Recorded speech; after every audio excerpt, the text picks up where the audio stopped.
देवोत्थान एकादशी या प्रबोधिनी एकादशी व्रत कथा। देवोत्थान एकादशी का महत्व। धर्मराज युधिष्ठिर कहने लगे कि हे भगवान, मैंने कार्तिक कृष्ण एकादशी अर्थात रमा एकादशी का सविस्तार वर्णन सुना। अब आप कृपा करके मुझे कार्तिक माह के शुक्ल पक्ष की एकादशी के विषय में भी बतलाइए। इस एकादशी का क्या नाम है तथा इसका क्या विधान है, इसकी विधि क्या है, इसका व्रत करने से किस फल की प्राप्ति होती है, कृपया यह सब विधि पूर्वक कहिए।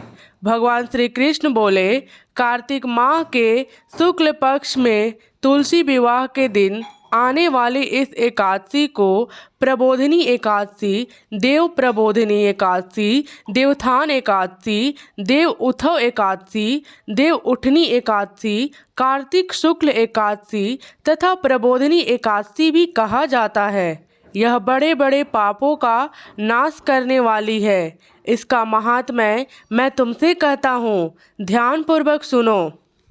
देवोत्थान एकादशी व्रत कथा। एक राजा के राज्य में सभी लोग एकादशी का व्रत रखते थे।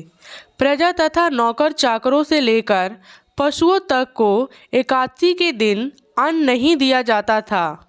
एक दिन किसी दूसरे राज्य का एक व्यक्ति राजा के पास आकर बोला, महाराज, कृपा करके मुझे नौकरी पर रख ले। तब राजा ने उसके सामने एक शर्त रखी कि ठीक है, रख लेते हैं, किंतु रोज तो तुम्हें खाने को सब कुछ मिलेगा, पर एकादशी को अन्न नहीं मिलेगा। उस व्यक्ति ने उस समय हाँ कर ली, पर एकादशी के दिन जब उसे फलहार का सामान दिया गया तो वह राजा के सामने जाकर गिड़गिड़ाने लगा कि महाराज, इससे मेरा पेट नहीं भरेगा, मैं भूखा ही मर जाऊंगा, मुझे अन्न दे दो।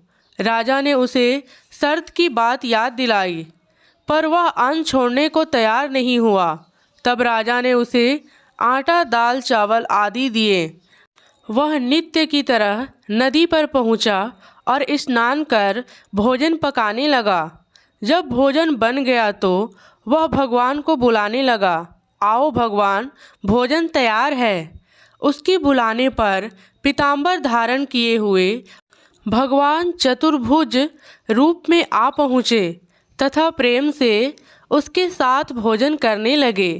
भोजन आदि करके भगवान अंतर ध्यान हो गए तथा वह अपने काम पर चला गया। 15 दिन बाद अगली एकादशी को वह राजा से कहने लगा कि महाराज, मुझे दुगना सामान दीजिए, उस दिन तो मैं भूखा ही रह गया। राजा ने कारण पूछा तो उसने बताया कि हमारे साथ भगवान भी खाते हैं, इसलिए हम दोनों के लिए ये सामान पूरा नहीं होता। यह सुनकर राजा को बड़ा आश्चर्य हुआ। वह बोला, मैं नहीं मान सकता कि भगवान तुम्हारे साथ खाते हैं।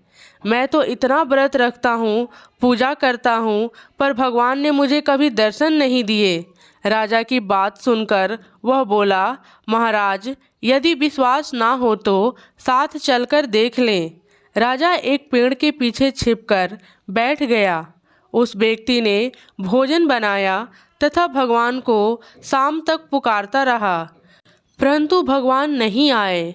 अंत में उसने कहा, हे भगवान, यदि आप नहीं आए तो मैं नदी में कूदकर प्राण त्याग दूंगा। लेकिन भगवान नहीं आए।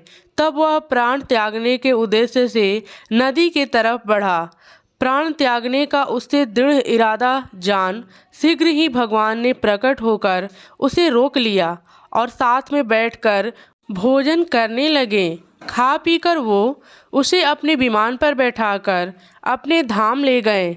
यह देखकर राजा ने सोचा कि व्रत उपवास से तब तक कोई फायदा नहीं होता जब तक मन शुद्ध ना हो। इससे राजा को ज्ञान मिला। वह भी मन में व्रत उपवास करने लगा और अंत में स्वर्ग को प्राप्त हुआ।